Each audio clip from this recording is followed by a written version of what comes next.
Hello friends, welcome to study track 24. मित्रांनो, माडा भरतीकरिता GK revision सिरीजचा हा दुसरा भाग आहे. मित्रांनो, यापूर्वीचा पहिला भाग तुम्ही बघितला नसाल तर त्याची लिंक डिस्क्रिप्शन मध्ये आहे, ते सुद्धा बघून घ्या. आणि मित्रांनो, तुम्ही जर का चॅनलवर नवीन असाल तर चॅनलला सबस्क्राईब करून घ्या. तर चला मित्रांनो, आपल्या व्हिडिओची सुरुवात करूया. आणि इथे सुरुवातीला आपण 31 जानेवारी रोजी माडा भरतीच्या परीक्षांमध्ये जी प्रश्न विचारले गेलेले आहे त्याचं सुद्धा आपण इथे डिस्कशन करणार आहोत. तर मित्रांनो बघा, 31 जानेवारी रोजी विचारले गेलेला पहिला महत्त्वपूर्ण प्रश्न होता. इथे प्रश्नामध्ये विचारला गेलेला होता की IMF म्हणजेच इंटरनॅशनल मॉनिटरी फंडचं मुख्यालय कोणत्या ठिकाणी आहे. तर मित्रांनो, तुम्हाला लक्षात ठेवायचं आहे, IMFचं मुख्यालय आहे वॉशिंग्टन या शहरामध्ये. अमेरिकेचं शहर आहे, अमेरिकेची राजधानी आहे वॉशिंग्टन या शहरामध्ये. अमेरिकेच्या राजधानी असलेल्या वॉशिंग्टन या शहरामध्ये IMFचं मुख्यालय आहे. आणि यासोबतच मित्रांनो, वॉशिंग्टन मध्ये वर्ल्ड बँकेचं सुद्धा मुख्यालय आहे. वर्ल्ड बँक म्हणजे जागतिक बँकेचं सुद्धा मुख्यालय वॉशिंग्टन मध्ये आहे. तर या दोन संघटनांचं मुख्यालय वॉशिंग्टन मध्ये आहे, हे तुम्हाला इथे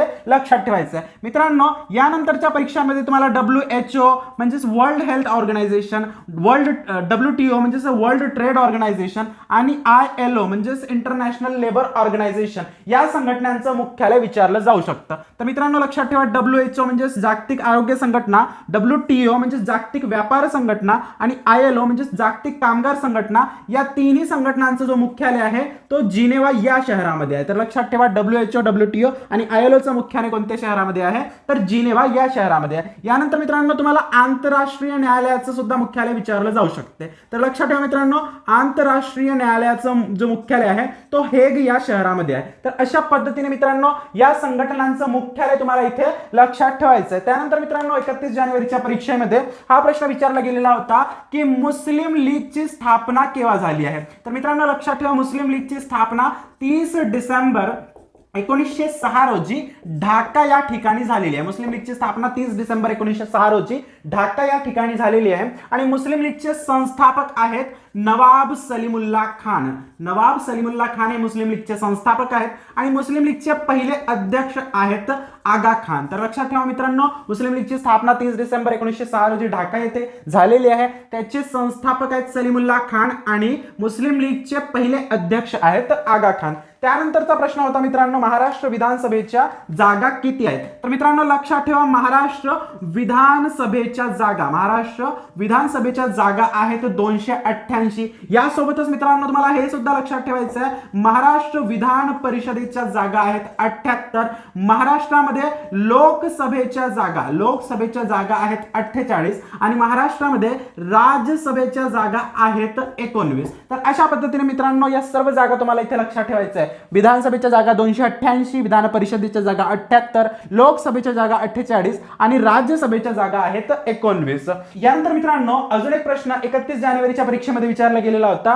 तो प्रश्न म्हणजेच वित्त आयोगामध्ये किती सदस्य असतात. तर मित्रांनो, लक्षात ठेवा, वित्त आयोगामध्ये एकूण 4 सदस्य असतात. एक अध्यक्ष असतो आणि 4 सदस्य असतात. तर मित्रांनो, सध्या जे वित्त आयोग आहे ते कितवे वित्त आयोग आहे, ते 15वे वित्त आयोग आहे आणि त्याचे अध्यक्ष आहेत NK सिंह. तर लक्षात ठेवा मित्रांनो, 15व्या वित्त आयोगाचे अध्यक्ष कोण आहेत, NK सिंह आहेत. आणि मित्रांनो, वित्त आयोगाची नेमणूक कोण करतो असा प्रश्न विचारला जाऊ शकतो. तर कलम 280, तर लक्षात ठेवा मित्रांनो, कलम 280 नुसार राष्ट्रपती वित्त आयोगाची नेमणूक करतात. दर 5 वर्षांनी राष्ट्रपती वित्त आयोगाची नेमणूक करतात. कोणत्या कलमानुसार, कलम 280 नुसार. यानंतरचा मित्रांनो प्रश्न होता, भावार्थ दीपिका नावाचा ग्रंथ कोणी लिहिला. तर प्रश्न बघा काय होता, भावार्थ दीपिका नावाचा ग्रंथ कोणी लिहिला. तर मित्रांनो, इथे लक्षात ठेवा, भावार्थ दीपिका हा जो ग्रंथ आहे या ग्रंथाला ज्ञानेश्वरी असे सुद्धा म्हणतात. आणि या ग्रंथाचे लेखक आहेत संत ज्ञानेश्वर यांनीच भावार्थ दीपिका नावाचा ग्रंथ लिहिलेला आहे. यासोबतच मित्रांनो, त्यांनी अमृतानुभव, चांगदेव पासष्टी हे ग्रंथे सुद्धा त्यांनी लिहिलेले आहेत. तर लक्षात ठेवा मित्रांनो, संत ज्ञानेश्वरांनी लिहिलेले ग्रंथ कोणकोणते आहेत, भावार्थ दीपिका, अमृतानुभव आणि चांगदेव पासष्टी ही ग्रंथे संत ज्ञानेश्वरांनी लिहिलेले आहेत. तुम्हाला संत ज्ञानेश्वरांचं मूळ नाव सुद्धा विचारलं जाऊ शकतो. तर त्यांचं मूळ नाव आहे ज्ञानेश्वर विठ्ठल पंत कुलकर्णी. हे संत ज्ञानेश्वरांचं मूळ नाव आहे. मित्रांनो,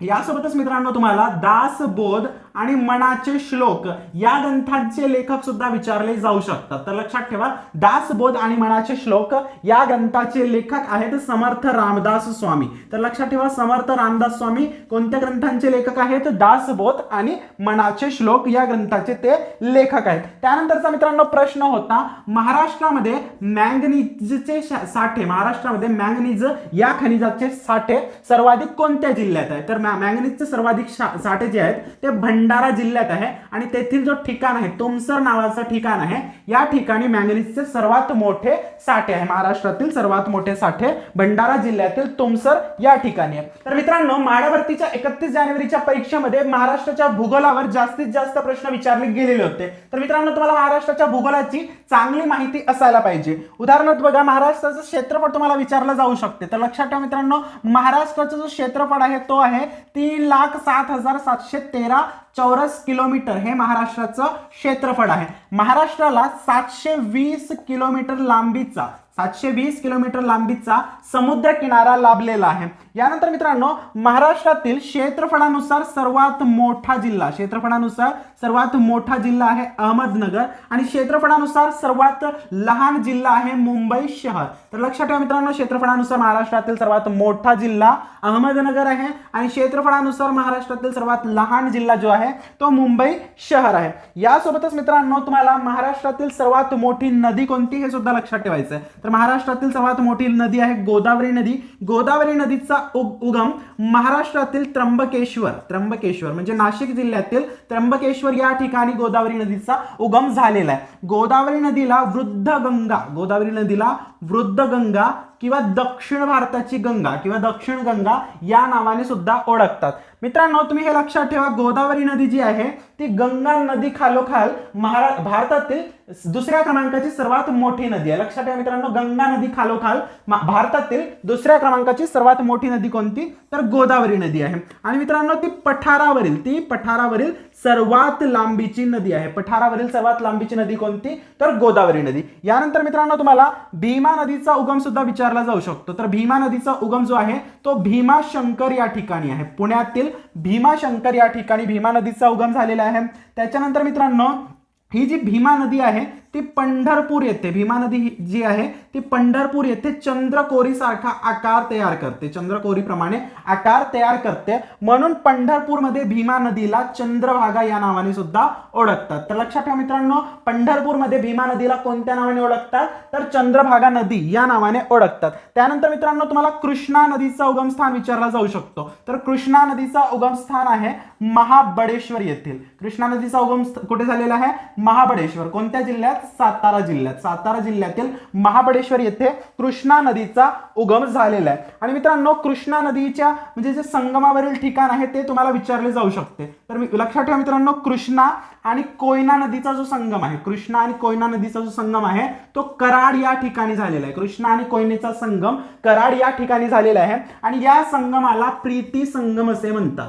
कृष्णा आणि कोयना नदीचा जो संगम कराड या ठिकाणी आहे त्या संगमाला काय म्हणतात? प्रीती संगम असे म्हणतात. त्याच्यानंतर मित्रांनो, कृष्णा आणि पंचगंगा नदी यांचा जो संगम आहे तो नरसोबाची वाडी येथे आहे. नरसोबाची वाडी या ठिकाणी कृष्णा आणि पंचगंगा या दोन नद्यांचा संगम आहे आणि कृष्णा आणि कोयनेचा संगम कुठे आहे? कराड येथे, ज्याला आपण प्रीती संगम असे म्हणतो. यानंतर मित्रांनो, तुम्हाला इथे महाराष्ट्रातील सर्वात मोठा अणुविद्युत केंद्र कोणता असा प्रश्न विचारला जाऊ शकतो. महाराष्ट्रातील सर्वात मोठा अणुविद्युत केंद्र आहे तारापूर येथील. लक्षात ठेवा, तारापूर अणुविद्युत केंद्र हे महाराष्ट्रातील सर्वात मोठा अणुविद्युत केंद्र आहे. महाराष्ट्रातील सर्वाधिक पावसाचे ठिकाण कोणते असा प्रश्न विचारला जाऊ शकतो. तर महाराष्ट्रातील सर्वाधिक पावसाचे ठिकाण आहे आंबोली. महाराष्ट्रातील सर्वाधिक पावसाचे ठिकाण कोणते? आंबोली. आणि भारतातील सर्वाधिक पावसाचे ठिकाण कोणते? तर मासिनराम. तर लक्षात ठेवा मित्रांनो, मासिनराम जे आहे ते भारतातील सर्वाधिक पावसाचे ठिकाण आहे आणि अंबोली जे आहे ते महाराष्ट्रातील सर्वाधिक पावसाचे ठिकाण आहे. महाराष्ट्रामध्ये सर्वात मोठा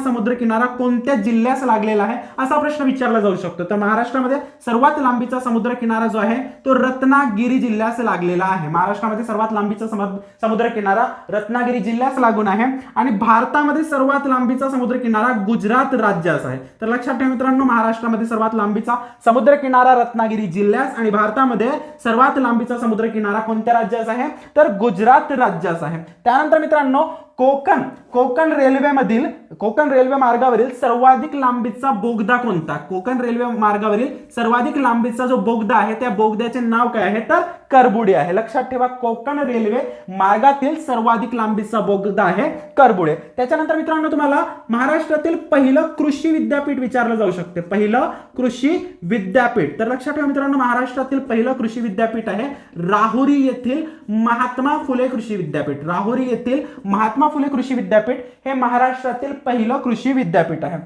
त्यानंतर मित्रांनो महाराष्ट्रातील पहिला संपूर्ण साक्षर जिल्हा महाराष्ट्रातील पहिला संपूर्ण साक्षर जिल्हा कोणता हा प्रश्न विचारला जाऊ शकतो. संपूर्ण साक्षर जिल्हा महाराष्ट्रातील संपूर्ण साक्षर जिल्हा कोणता आहे तर सिंधुदुर्ग जिल्हा आहे. महाराष्ट्रातील संपूर्ण साक्षर झालेला पहिला जिल्हा कोणता तर सिंधुदुर्ग जिल्हा आहे. त्यानंतर मित्रांनो महाराष्ट्रामध्ये महानगरपालिकांची संख्या किती आहे. महाराष्ट्रामध्ये 27 महानगरपालिका आहेत आणि त्यापैकी सर्वाधिक नवीन 27वी महानगरपालिका कोणती तर पनवेल महानगरपालिका. लक्षात ठेवा मित्रांनो पनवेल महानगरपालिका ही महाराष्ट्रातील सर्वाधिक नवी म्हणजेच 27वी क्रमांकाची महानगरपालिका. मराठी भाषेतील पहिला वृत्तपत्र कोणता. मराठी भाषेतील पहिला वृत्तपत्र कोणता असा प्रश्न विचारला जाऊ शकतो. तर मराठी भाषेतील पहिला वृत्तपत्र आहे दर्पण आणि दर्पण या वृत्तपत्राचे जनक कोण आहे तर बाळशास्त्री जांभेकर. बाळशास्त्री जांभेकर यांना दर्पणकार असे म्हणतात कारण की ते दर्पण या वृत्तपत्राचे जनक आहेत. त्यानंतर मित्रांनो मराठी भाषेचे पाणिनी कोण असा सुद्धा प्रश्न तुम्हाला विचारला जाऊ शकतो. तर मराठी भाषेचे पाणिनी आहेत दादोबा पांडुरंग तरखडकर. दादोबा पांडुरंग तरखडकर हे मराठी भाषेचे पाणिनी मानले जातात. त्यानंतर मित्रांनो गोपाळ हरी देशमुख म्हणजेच लोकहितवादी. गोपाळ हरी देशमुख म्हणजेच लोकहितवादी यांनी शतपत्रे लिहिलेली होती. लोकहितवादी यांनी शतपत्रे कोणत्या वृत्तपत्रात लिहिलेली आहे. शतपत्रे कोणत्या वृत्तपत्रात लिहिलेली आहे असा प्रश्न तुम्हाला विचारला जाऊ शकतो. तर त्यांनी शतपत्रे जे आहे ते प्रभाकर या वृत्तपत्रामध्ये लिहिलेली होती. त्यांनी कोणत्या वृत्तपत्रात शतपत्रे लिहिलेली होती तर प्रभाकर या वृत्तपत्रामध्ये त्यांनी शतपत्रे लिहिलेली होती. त्यानंतर मित्रांनो तुम्हाला प्रश्न येऊ शकतो की भारत सेवक समाजाची स्थापना कोणी केलेली आहे. भारत सेवक समाज तर लक्षात ठेवा मित्रांनो 1905 मध्ये गोपाळ कृष्ण गोखले यांनीच भारत सेवक समाजाची स्थापना केलेली आहे. तर मित्रांनो अशा पद्धतीने तुमच्या परीक्षेसाठी हे सर्व मुद्दे खूप महत्त्वपूर्ण आहेत. यानंतर मित्रांनो तुम्हाला हे सुद्धा माहित असायला पाहिजे की सार्वजनिक काका कोणाला म्हणतात. तर मित्रांनो लक्षात ठेवा सार्वजनिक काका हे गणेश वासुदेव जोशी यांना म्हणतात. गणेश वासुदेव जोशी यांना सार्वजनिक काका म्हटले जाते. त्यानंतर मित्रांनो तुम्हाला तुकडोजी महाराजांचं मूळ नाव विचारलं जाऊ शकते. तर लक्षात ठेवा मित्रांनो माणिक बंडोजी ठाकूर हे संत तुकडोजी महाराजांचं मूळ नाव आहे. त्यानंतर तुम्हाला संत गाडगे महाराजांचं मूळ नाव सुद्धा विचारलं जाऊ शकते. तर संत गाडगे महाराजांचं मूळ नाव आहे ढेबूजी झिंगराजी जानोरकर. तर लक्षात ठेवा मित्रांनो ढेबूजी झिंगराजी जानोरकर हे कोणाचे नाव आहे तर संत गाडगे महाराजांचे हे नाव आहे. त्यानंतर मित्रांनो इकॉनॉमिक हिस्ट्री ऑफ इंडिया या ग्रंथाचे लेखक कोण आहेत हा प्रश्न विचारला जाऊ शकतो. तर लक्षात ठेवा मित्रांनो आर सी दत्त हे या पुस्तकाचे लेखक आहेत. त्यानंतर मित्रांनो डिस्कवरी ऑफ इंडिया या पुस्तकाचे लेखक आहेत पंडित जवाहरलाल नेहरू. तर लक्षात ठेवा मित्रांनो डिस्कवरी ऑफ इंडिया या पुस्तकाचे लेखक कोण आहेत पंडित नेहरू आहेत. आणि इकॉनॉमिक हिस्ट्री ऑफ इंडिया या पुस्तकाचे लेखक आहेत आर सी दत्त. त्याच्यानंतरचं पुस्तक आहे मित्रांनो ग्रेट रिबेलियन या पुस्तकाचे लेखक आहेत अशोक मेहता. तर लक्षात ठेवा अशोक मेहता या पुस्तकाचे लेखक आहेत द ग्रेट रिबेलियन या पुस्तकाचे. त्यानंतर मित्रांनो तुम्हाला मुघल साम्राज्याचे संस्थापक माहित असायला पाहिजे. तर मुघल साम्राज्याचा संस्थापक आहे बाबर आणि मुघल साम्राज्याचा शेवटचा जो बादशाह आहे त्याचं नाव आहे बहादूर शाह जफर हा मुघल साम्राज्याचा शेवटचा बादशाह आहे आणि मुघल साम्राज्याची स्थापना जी आहे ती बाबरने केलेली आहे. त्यानंतर मित्रांनो जिल्हा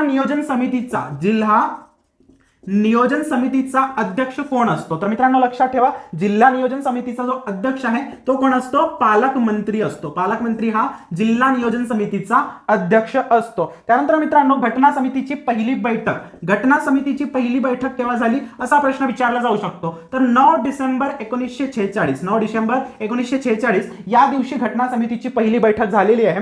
आणि मित्रांनो या बैठकीचे अध्यक्ष होते सच्चिदानंद सिन्हा. तर लक्षात ठेवा मित्रांनो, घटना समितीचे हंगामी अध्यक्ष किंवा पहिल्या बैठकीचे अध्यक्ष कोण होते? डॉक्टर सच्चिदानंद सिन्हा होते. आणि घटना समितीचे अध्यक्ष, परमनंट अध्यक्ष किंवा स्थायी अध्यक्ष कोण होते? तर डॉक्टर राजेंद्र प्रसाद हे घटना समितीचे स्थायी अध्यक्ष होते. आणि घटना समितीचे सचिव कोण होते असा जर प्रश्न विचारला गेला तर B.N. राव हे घटना समितीचे सचिव होते. तर मित्रांनो अशा पद्धतीने घटना समितीची सुद्धा तुम्हाला माहिती असायला पाहिजे. घटना समितीमध्ये एकूण महिला किती होत्या हा सुद्धा प्रश्न विचारला जाऊ शकतो. तर घटना समितीमध्ये एकूण 15 महिलांचा समावेश होता. त्यानंतर मित्रांनो तुम्हाला काही विज्ञान या विषयावरील प्रश्न सुद्धा माहिती असायला पाहिजे, जसं की पेशींचा शोध कोणी लावला? तर मित्रांनो पेशींचा जो शोध आहे ते रॉबर्ट हुक याने लावलेला आहे. कोणी लावलेला आहे? रॉबर्ट हुक याने. आणि पेशीतील केंद्रकाचा शोध, पेशीतील केंद्रकाचा जो शोध आहे तो रॉबर्ट ब्राउन याने लावलेला आहे. रॉबर्ट ब्राउन याने पेशी केंद्रकाचा शोध लावलेला आहे. आणि पेशीचा जो शोध आहे तो रॉबर्ट हुक याने लावलेला आहे. त्यानंतर मित्रांनो विटॅमिन्सचा शोध, विटॅमिन्स म्हणजेच जीवनसत्व यांचा शोध लावलेला आहे फंक याने. आणि रक्त गटाचा शोध किंवा मित्रांनो यानंतर रक्त गटाचा जो शोध आहे तो कार्ल लँडस्टीनर यांनी लावलेला आहे. कार्ल लँडस्टीनर याने रक्त गटाचा शोध लावलेला आहे. लक्षात ठेवा मित्रांनो, कार्ल लँडस्टीनर याने रक्त गटाचा शोध लावलेला आहे. त्याच्यानंतर पोलिओच्या लसीचा शोध, पोलिओच्या लसीचा शोध कोणी लावला असा प्रश्न विचारला जाऊ शकतो. तर साल्क याने. तर लक्षात ठेवा साल्क, डॉक्टर साल्क याने पोलिओच्या लसीचा शोध लावलेला आहे. रेबीजच्या लसीचा शोध लावलेला आहे लुई पाश्चर याने रेबीजच्या लसीचा शोध लावलेला आहे. त्यानंतर मित्रांनो होमिओपॅथीचा जनक कोण असा प्रश्न विचारला जाऊ शकतो. होमिओपॅथीचा जनक जो आहे तो आहे हायनेमन. तर लक्षात ठेवा मित्रांनो हायनेमन यांना होमिओपॅथीचा जनक मानले जाते. तर मित्रांनो अशा पद्धतीने लक्षात ठेवा, पेशींचा शोध रॉबर्ट हुक याने लावला, केंद्रकाचा शोध रॉबर्ट ब्राउनने लावला, विटॅमिन्सचा शोध फंक याने, रक्तगटाचा कार्ल लँडस्टीनर याने, पोलिओच्या लसीचा शोध साल्क याने, रेबीजचा शोध लुई पाश्चर याने, रेबीजच्या लसीचा शोध लुई पाश्चर याने, आणि होमिओपॅथीचा जो जनक आहे तो कोण आहे? हायनेमन आहे. तर अशा पद्धतीने मित्रांनो ही सर्व माहिती तुमच्या परीक्षेसाठी अत्यंत उपयोगाची आहे. यानंतर मित्रांनो तुम्हाला काही क्रांतीविषयीची सुद्धा माहिती असायला पाहिजे. जसं की तुम्हाला विचारलं जाऊ शकतो गोल क्रांती कशाशी संबंधित आहे? तर गोल क्रांती संबंधित आहे बटाटा उत्पादनाशी. त्यानंतर तुम्हाला विचारलं जाऊ शकतो की गुलाबी क्रांती कशाशी संबंधित आहे? गुलाबी क्रांती संबंधित आहे कांदे उत्पादन व झिंगे उत्पादन यांच्याशी संबंधित असलेली क्रांती कोणती? तर गुलाबी क्रांती. त्यानंतर विचारलं जाऊ शकतो तुम्हाला श्वेत क्रांती कशाशी संबंधित आहे? तर श्वेत क्रांती जी आहे ती दुधाशी संबंधित आहे.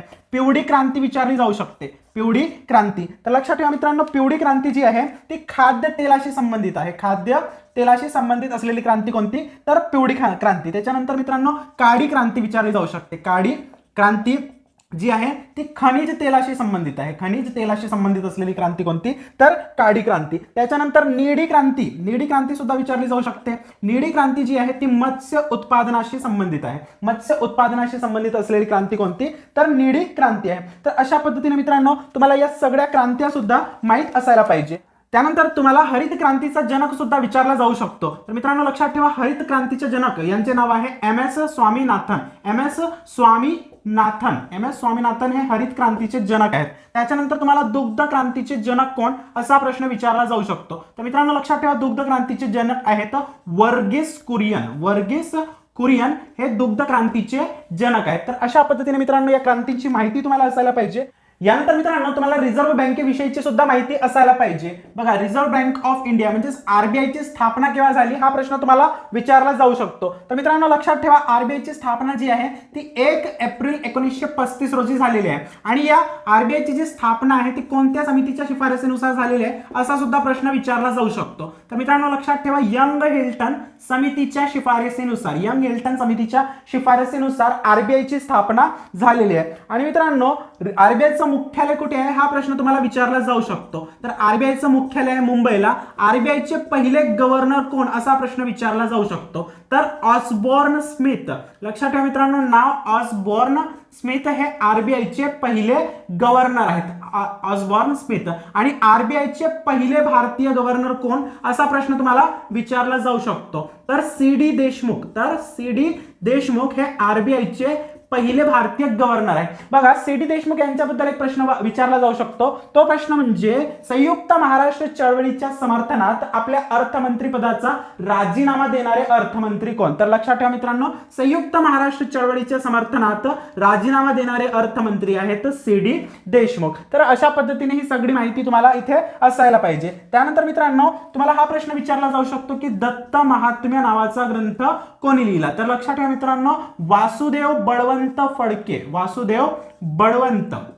वासुदेव बळवंत फडके यांनी दत्त महात्म्य नावाचा 7000 ओव्यांचा ग्रंथ लिहिलेला आहे. आणि ब्रिटिशांविरुद्ध सशस्त्र क्रांतीचा लढा देणारे ते पहिले व्यक्ती आहेत. तर लक्षात ठेवा, वासुदेव बळवंत फडके हे ब्रिटिशांविरुद्ध सशस्त्र क्रांतीचा लढा देणारे पहिले भारतीय व्यक्ती आहेत. त्यानंतर मित्रांनो, तुम्हाला प्रश्न विचारला जाऊ शकतो की रयत शिक्षण संस्थेची स्थापना कोणी केली. तर लक्षात ठेवा, रयत शिक्षण संस्थेची स्थापना कर्मवीर भाऊराव पाटील यांनी रयत शिक्षण संस्थेची स्थापना केलेली आहे. आणि कधी कधी प्रश्न विचारला जातो, कमुवा आणि शिका या योजनेचे जनक कोण आहेत. तर कमुवा आणि शिका योजनेचे जनक आहेत कर्मवीर भाऊराव पाटील. त्यानंतर मित्रांनो, प्रश्न तुम्हाला येऊ शकतो, दापोली येथे असलेल्या कृषी विद्यापीठाचे नाव काय. दापोली येथे जो कृषी विद्यापीठ आहे त्या कृषी विद्यापीठाचं नाव आहे बाळासाहेब सावंत कृषी विद्यापीठ. तर लक्षात ठेवा मित्रांनो, बाळासाहेब सावंत कृषी विद्यापीठ कुठे आहे तर दापोली येथे आहे. आणि मित्रांनो, महाराष्ट्रातील पहिलं कृषी विद्यापीठ कोणतं तर महात्मा फुले कृषी विद्यापीठ हे महाराष्ट्रातील पहिलं कृषी विद्यापीठ आहे. त्यानंतर मित्रांनो, तुम्हाला 1930 मध्ये जो शारदा कायदा अंमलात आला होता, 1930 मध्ये जो अंमलात आलेला कायदा होता शारदा कायदा, तो कशाशी संबंधित आहे हा सुद्धा प्रश्न विचारला जाऊ शकतो. तर शारदा कायदा जो आहे तो बाल विवाहाशी संबंधित असलेला कायदा आहे. लक्षात ठेवा मित्रांनो, शारदा कायदा कशाशी संबंधित असलेला कायदा आहे तर बाल विवाहाशी संबंधित असलेला तो कायदा आहे. त्यानंतर मित्रांनो, वैमानिक परवाना मिळवणारे पहिले भारतीय व्यक्ती कोण तर JRD टाटा. तर लक्षात ठेवा मित्रांनो, JRD टाटा हे वैमानिकाचा परवाना मिळवणारे पहिले भारतीय व्यक्ती आहेत. त्याच्यानंतर मित्रांनो, मिस क्लार्क वसतिगृह कोणी स्थापन केलेलं होतं. मिस क्लार्क वसतिगृह राजर्षी शाहू महाराज यांनी स्थापन केलेलं होतं. लक्षात ठेवा, मिस क्लार्क वसतिगृह कोणी स्थापन केलेलं आहे छत्रपती शाहू महाराज यांनी स्थापन केलेलं आहे. डोंगरीच्या तुरुंगातील 101 दिवस. बघा, पुस्तकाचं नाव काय आहे, डोंगरीच्या तुरुंगातील 101 दिवस हे पुस्तक कोणी लिहिलेलं आहे. तर लक्षात ठेवा मित्रांनो, हे पुस्तक लिहिलेलं आहे गोपाळ गणेश आगरकर यांनी डोंगरीच्या तुरुंगातील 101 दिवस हे पुस्तक लिहिलेलं आहे. मित्रांनो, लक्षात ठेवा, गोपाळ गणेश आगरकर जे आहेत ना ते केसरीचे पहिले संपादक होते आणि त्यांनी नंतर सुधारक हे वृत्तपत्र सुरू केलेलं आहे. मित्रांनो, अशा पद्धतीने आपण या व्हिडिओमध्ये अत्यंत महत्त्वपूर्ण असलेले जीकेचे प्रश्न रिवाइज करण्याचा प्रयत्न केलेला आहे. हा व्हिडिओ तुम्हाला आवडल्यास व्हिडिओला लाईक, शेअर आणि कमेंट करायला विसरू नका. धन्यवाद.